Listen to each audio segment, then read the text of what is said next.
স্ত্রী রোজা আহমেদকে নিয়ে সদ্যই হানিমুন সেরে দেশে ফিরেছেন সঙ্গীত শিল্পী ও অভিনেতা তাহসান খান।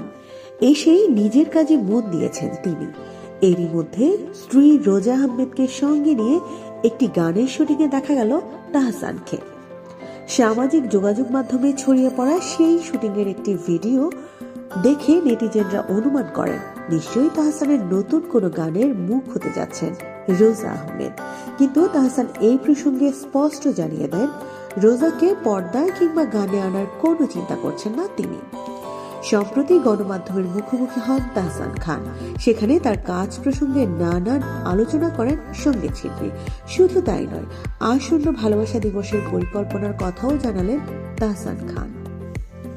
এই মুহূর্তে বেশ কয়েকটি গানের কাজ নিয়েও ব্যস্ত তিনি। আসন্ন ছবি জঙ্গলি জনম জনম নামে একটি গানের কাজ করছেন তিনি।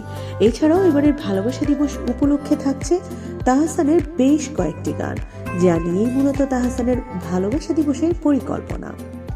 ভালোবাসা দিবস প্রসঙ্গে তাহসানের ভাষ্য, একটা সময় ভালোবাসা দিবস মানেই ছিল ভক্তদের কাছে আমার নাটক, আমার কাজ।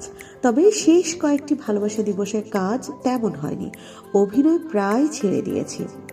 ভালোবাসা দিবসের মর্যাদা তাহসানের কাছে কতটা, সেই প্রসঙ্গেও কথা বলেন তাহসান। গায়কের কথায়, ভালোবাসা দিবসের অর্থ এক একজনের কাছে এক এক রকম।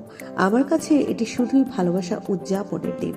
365 দিনের মাঝে ভালো একটা মুহূর্ত উদযাপনের জন্য কয়টা দিনই বা আছে?